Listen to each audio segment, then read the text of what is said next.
Hello YT family, very good morning and welcome to another day in my life. ఈరోజు నేను record చేస్తుంది Saturday blog and new ఇయర్లో నేను ఒక బ్లాగ్గా first day అయితే నేను రికార్డ్ చేస్తున్నాను. ఈరోజు సాటర్డే బ్లాగ్ అయితే షేర్ చేస్తున్నాను. అండ్ సాటర్డే వచ్చేసరికి ఏంటంటే మార్నింగ్ 6:30కి వర్కౌట్స్ ఉండవు, కానీ యోగా సెక్షన్ అలా ఏదైనా స్పెషల్ క్లాస్ అయితే ఉంటుందన్నమాట. అది కూడా 9:30కి అనేసి లేట్గా అయితే లేచాను. ఇంకా రెడీ అయితే అవ్వాలి అండ్ బ్రేక్ఫాస్ట్ కోసం కూడా బ్యాక్గ్రౌండ్లో కొన్ని ప్రిపరేషన్ చేసి అప్పుడు నేను యోగా క్లాస్లో ఉన్న డిస్టర్బెన్స్ లేకుండా అయితే ఉంటుంది కదా. సో చలో బ్లాగ్లోకి అయితే వెళ్ళిపోవచ్చు. వంట వచ్చేసరికి నా ఫేవరెట్ కుక్వేర్ సెట్లు అయితే చేయబోతున్నాను అనమాట. ఈ 3 కాంబో వచ్చేసరికి నేను రీసెంట్గా తీసుకున్నాను. హెల్దీగా వండుకోవడమే కాకుండా హెల్దీగా ఉండే వస్తువులో వండుకోవడం కూడా చాలా ఇంపార్టెంట్ అని నేను ఇదైతే తీసుకున్నాను అనమాట. ఈ కాంబో సెట్ వచ్చేసరికి ది ఇందస్ వ్యాలీ బ్రాండ్ నుండి నేను తీసుకున్నాను. ఇందులో వచ్చేసరికి మనకి ఒక కడాయి, fry pan and milk pan అయితే వస్తుంది. ఇది టర్బో కుక్ ట్రైప్లై స్టెయిన్లెస్ స్టీల్తో అయితే వస్తుంది. దీనికి సంబంధించిన కేర్ ఇన్స్ట్రక్షన్స్తో మనకి ఈ విధంగా కార్డ్స్ అయితే దీంతో పాటు రావడం అయితే జరుగుతుంది. ఫస్ట్ వన్ వచ్చేసరికి సాస్ ప్యాన్ అనమాట. హ్యాండిల్ చూసారా ఎంత బాగుందో. మనకి గిన్నె కూడా చాలా బరువుగా అయితే ఉంటుంది. ఇందులో సూప్ కానీ లేదంటే నేను జావ్ ఎస్పెషల్ ఎవ్రీడే కాసుకుంటూ ఉంటాను. నాకు స్టెబుల్గా ఉండే గిన్నె కావాలి. సో ఇదొకటి. అండ్ ఇది వచ్చేసరికి ఫ్రై ప్యాన్ చూస్తున్నారు కదా. ఇది కూడా మనకి దల్సరిగా ఉంటుందండి. ట్రై ఫ్రై అయ్యేసరికి మామూలుగా స్టీల్లో మనం వంట చేసామనుకోండి మాడిపోతుందని ఫీల్ అవుతూ ఉంటాం కదా. బట్ ఇందులో ఏంటంటే మాడిపోవడం అలాంటివి అయితే ఉండవన్నమాట. సో వీటిలో అయితే నేను ఈరోజు వంట చేయబోతున్నాను. ఏదైనా కొత్త వస్తువు వాడడం స్టార్ట్ చేసినప్పుడు ఇలా పసుపు పట్టు పెట్టుకోవడం నాకు బాగా నచ్చుతుంది. అంటే సెంటిమెంటల్గా బాగుంటుంది నాకు. అండ్ ఇది వచ్చేసరికి చూస్తున్నారు కదా, బేస్ వచ్చేసరికి మనకి ఇండక్షన్ బేస్ కూడా అండి. అంటే ఇఫ్ ఇన్ కేస్ మన గ్యాస్ స్టవ్ అయిపోయినట్టయితే ఇండక్షన్ స్టవ్ మీద కూడా మనం కుక్ చేసేసుకోవచ్చు అనమాట. అలాగే ఈ మధ్యకాలంలో డిష్ వాషర్ కూడా యూజ్ చేస్తూ ఉంటారు కదా. సో డిష్ వాషర్ సేఫ్ కూడా. సో అందులో కూడా ఈజీగా అయితే క్లీన్ చేసేసుకోవచ్చు అనమాట.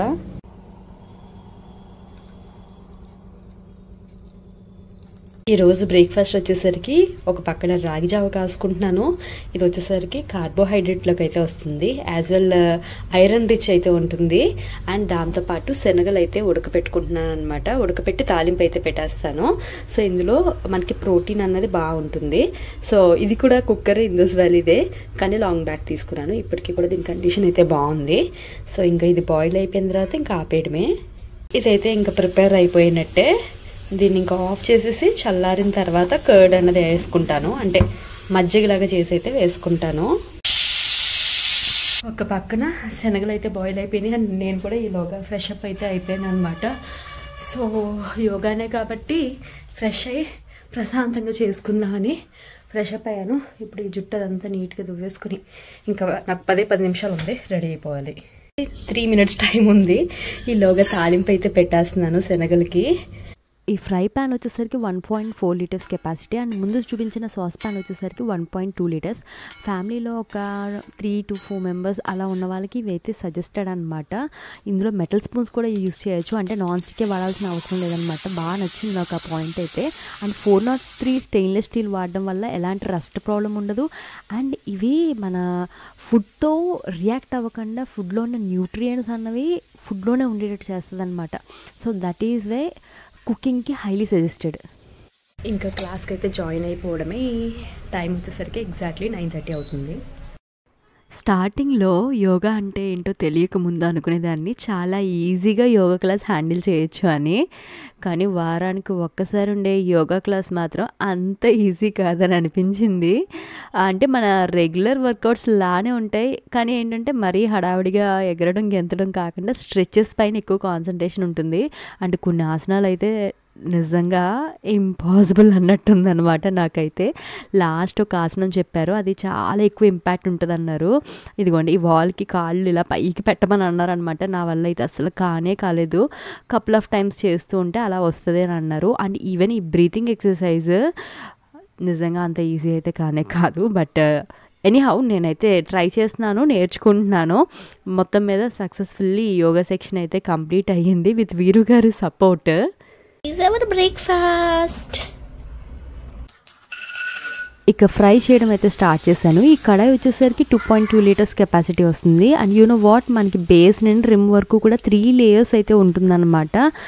సో దట్ ఈజ్ వై మనకి హీట్ అనేది ఫాస్ట్గా అవుతుంది, కుక్ అనేది కూడా చాలా ఫాస్ట్గా అయిపోతుంది. అంటే నాన్ స్టిక్ వాటితో కంపేర్ చేస్తే ఇందులో మనం 30% ఫాస్ట్గా కుక్ చేయొచ్చు. అండ్ ఫుడ్ కూడా మనకి బర్నింగ్ ఇష్యూస్ ఉండదు అనమాట, మాడిపోకుండా ఈవెన్ హీట్తో కుక్ అవుతుంది. పక్క ఫ్రై చేస్తూ ఉంటే ఇంకో పక్కన లక్కీ చూడండి ఎంత హెల్ప్ చేస్తున్నాడో. వాడికి కొరియర్ డెలివరీ అయిందనమాట. అంటే వాడి డైపర్స్ వచ్చినాయి, వాడే పదిలంగా పట్టుకుని లోపలికి తీసుకొచ్చి మరి ఇచ్చేస్తున్నాడు. చూస్తున్నారా ఎన్ని పనులు చేసేస్తున్నాడో. చాలా హెల్ప్ఫుల్గా అయితే ఉంటున్నాడు అనమాట. డే టైంలో అయితే డైపర్స్ మాత్రం అసలు వేయట్లేదు. అండ్ మరో పక్కన ఫ్రై అయితే మాత్రం ఈజీగా అయిపోయింది. సో ఇవన్నీ చూస్తుంటే మీరు కూడా తీసుకోవాలని అనుకుంటున్నారు కదా, స్క్రీన్ పైన ఒక కూపన్ కోడ్ ఇస్తాను, ఇది వాడితే మీకు ఎక్స్ట్రా డిస్కౌంట్ కూడా వస్తుంది. అండ్ డిస్క్రిప్షన్ అండ్ కామెంట్లో కూడా పిన్ చేస్తా, చెక్అవుట్ చేసేయండి. ఈరోజు లంచ్ ప్లేట్ వచ్చేసరికి రైస్, బెండి ఫ్రై, పప్పుచారు అండ్ శనగలు మార్నింగ్ తాలింపు పెట్టాను కదా. సో బ్యాలెన్స్డ్గా ఇలా అనమాట, వెజీస్, ప్రోటీన్, కార్బోహైడ్రేట్ అన్నీ కలిపి ఈరోజు లంచ్ ప్లేట్ అయితే ఇలా రెడీ. లేచి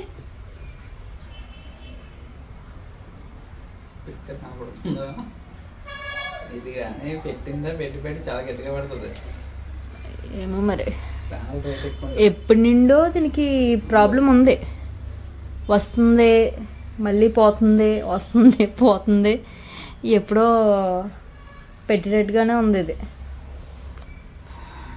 ఎప్పుడైనా పెట్టిందనుకో పెట్టుబడి తీసుకెళ్ళి నా గదిలో పడేసి అది మళ్ళీ హాల్లో వేసేసుకుందాం. నైట్ డిన్నర్లోకి వచ్చేసరికి కార్బ్స్ అయితే తీసుకోవట్లేదు, only protein and vegetable intake మాత్రమే. అండ్ ఎస్పెషల్లీ ఏంటంటే ఈరోజు వ్లాగ్లో రెసిపీస్ ఎక్కువ చూపిద్దాం అనుకుంటున్నాను, అందుకే నెక్స్ట్ డే వ్లాగ్ కూడా ఇందులోనే కంటిన్యూషన్ అయితే ఉంటుంది, చూసేసేయండి. ఈరోజు బ్రేక్ఫాస్ట్ వచ్చేసరికి చికెన్ వెజ్ రోల్స్ అయితే చేస్తున్నాను. చికెన్ వచ్చేసరికి హాట్ వాటర్లో వేసి జస్ట్ ఒక 5 minutes నుంచి అయితే తీసేసి చిన్న చిన్న స్లైసెస్ లాగా అయితే కట్ చేసుకున్నాను. అండ్ యాజ్ వెల్ వెజీస్, వీటిలో ఇంకా మసాలాస్ అలాంటివి ఏం వేయవు, చాలా తక్కువ ఆయిల్తో ఫ్రై చేసుకుని చపాతీస్లా చేసుకుని అందులో రోల్ చేసేసుకోవడమే. ఫస్ట్ చికెన్ అయితే ఫ్రై చేసేస్తున్నాను, ఎందుకంటే అన్నిటితో కలిపితే ఇది ఫ్రై అవ్వదు కదా. హాయ్ హాయ్ చెప్పు. హాయ్, ఏం చేస్తున్నాను? నేనేం చేస్తున్నాను లక్కీ? అమ్మ ఏం చేస్తుంది? ఇదేంటి ఇదేంటి ఇదేంటి? ఆయి ఆయి ఫైర్. గుడ్. హై ఫ్లేమ్ మీద ఇలా టాస్ చేసేసి ఇవైతే ఫస్ట్ పక్కకు తీసేసి వెజెస్ అయితే టాస్ చేసుకుంటాను. క్యాబేజ్ ఈజీగానే మగ్గిపోతుంది కాబట్టి అది చివరిలో అయితే ఫ్రై చేస్తాను.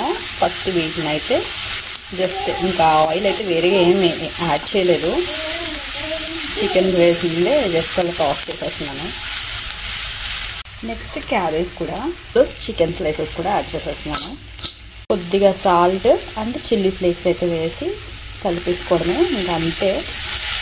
పూర్తిగా వెజిటేబుల్స్ అయితే ఫ్రై అయిపోయి మారిపోవాల్సిన అవసరం లేదు, అంతే. చపాతీస్లోకి ఇవైతే స్టఫ్ చేసేసుకుని తినేసేయడమే. ఫుల్గా వెజీస్ ఉంటాయి, ఒకటే చపాతీ అంతే. చపాతీ లోడెడ్ విత్ వెజీస్, వేడి వేడిగా. ఎలా ఉంది? బాగుందా? ఈడు కూడా బాగుందా అంట. ఎలా ఉంది రోడ్డు చెప్పు. యమ్. సూపర్ అను. ఈరోజు రాగి సంకటి ఒకటైతే చేద్దామని అనుకుంటున్నాను. దానికోసం రైస్ బాగా మెత్తగా ఉడికించేస్తున్నాను.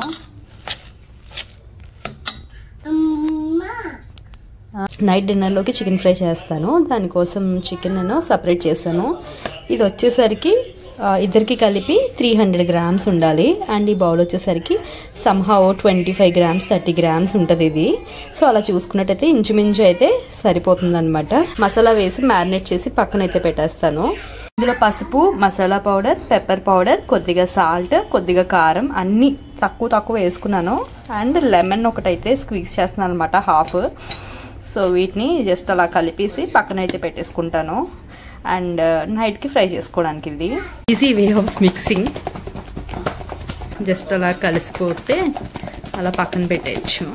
వేడివేడిగా రాగి సంకటి అయితే ముందుగానే రెడీ అయిపోయింది. దీన్ని మళ్ళీ తినే ముందు చల్లారిపోయింది అనుకున్నట్టయితే స్టీమ్ చేసేస్తాను అనమాట. సో దట్ మళ్ళీ రీహీట్ అయితే అయిపోద్ది. పౌడర్ కోసం ఇందులో చెక్క, లవంగాలు, ఒక యాలుక అండ్ ఎండుమిర్చి, ధనియాలు అండ్ జీలకర్ర వేసుకుని డ్రై ఫ్రై చేసుకుని పౌడర్ చేసి అయితే పక్కన పెడతాను.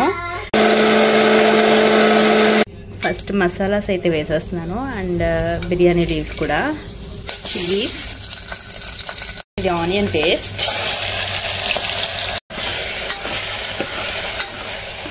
ఆనియన్ అయితే వేగిపోయి ఆయిల్ అయితే వదిలేస్తుంది.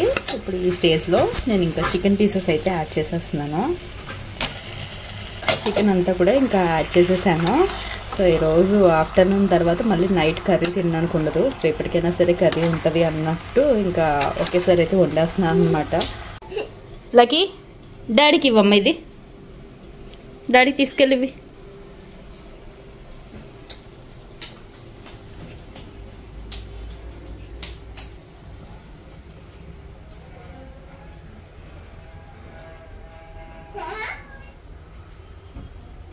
Thank you. Thank you.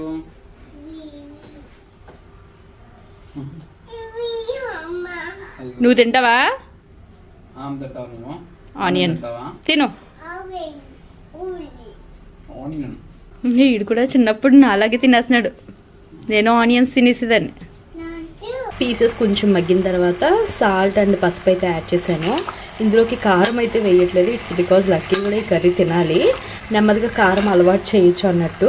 So ఇందులో వచ్చేసరికి ఆల్రెడీ నేను చిల్లీస్ అండ్ ఎండుమిర్చి రెండు కూడా యూజ్ చేశాను కదా, దాన్ని బట్టి స్పైసీనెస్ చూసుకుని అప్పుడు అడ్జస్ట్ చేసి అవసరమైతే కారం అయితే వేస్తాను. కర్రీ ఒక టేస్ట్ మార్చే ఇంగ్రీడియంట్ అయితే ఇదేనండి. సో నేను వచ్చేసరికి పీనట్స్ని ఇలాగా పేస్ట్ లాగా అయితే చేసుకున్నాను. ఇందులోకి మీరు పీనట్సే కాకుండా నువ్వులు యూజ్ చేసుకోవచ్చు, కొబ్బరి యూజ్ చేసుకోవచ్చు, లేదంటే కాజు యూజ్ చేయొచ్చు. నా దగ్గర అవైలబుల్ లేకపోవడంతో పీనట్స్ అయితే వాడాను అనమాట. దీనివల్ల మనకి కర్రీ టేస్ట్ అన్నది కమ్మగా అయితే వస్తుంది అనమాట, స్పైసీగా కాకుండా. అండ్ యాజ్ వెల్ గ్రేవీ కూడా థిక్ గ్రేవీ అయితే వస్తుంది.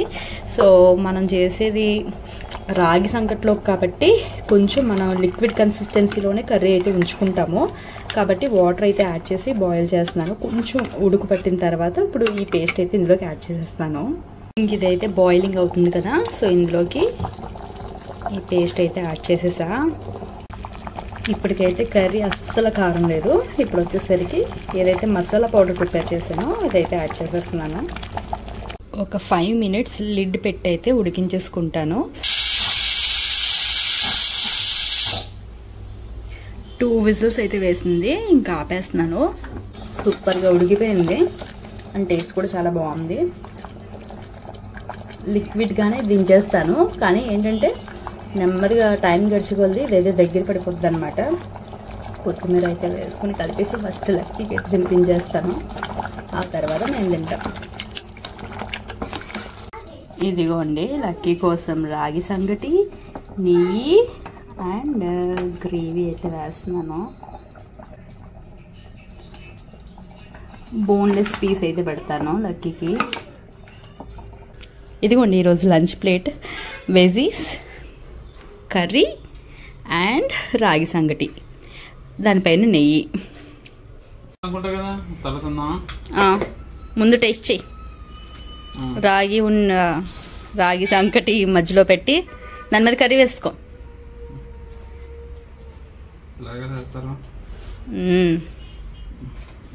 వేడిగా. కారం ఉందా? లక్కీ తినగలడు కదా. డిఫరెన్స్ వచ్చిందా? కర్రీ టేస్ట్ డిఫరెంట్గా ఉందా? నాటుకోడి అయితే ఇంకా బాగుంటుందేమోనే. చికెన్ వచ్చేసరికి లో ఆయిల్తో ఫ్రై అయితే చేస్తాను అండ్ వెజీస్ అయితే కట్ చేసి అయితే పెట్టేసుకున్నాను. ఇదే ఇంకా ఈ డిన్నర్ ప్లేట్, ఇదే ఇంకా ఈ రోజుకి డిన్నర్ ప్లేట్. హలో, మరి మార్నింగ్ తర్వాత ఇప్పుడు అయితే మాట్లాడుతున్నాను. నైట్ డిన్నర్ అయితే ఆల్రెడీ ప్రిపేర్ అయితే చేస్తాను. లక్కీ కోసం వచ్చేసరికి రైస్ అయితే పెట్టాను. మార్నింగ్ వచ్చేసరికి రాగి సంగటి వేసుకుని తిన్నాడు కదా, కర్డ్ వేసి అయితే పెడతాను ఇప్పుడు.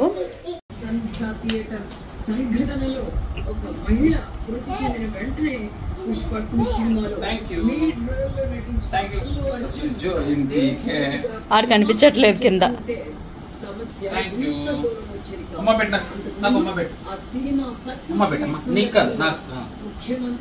Good bye.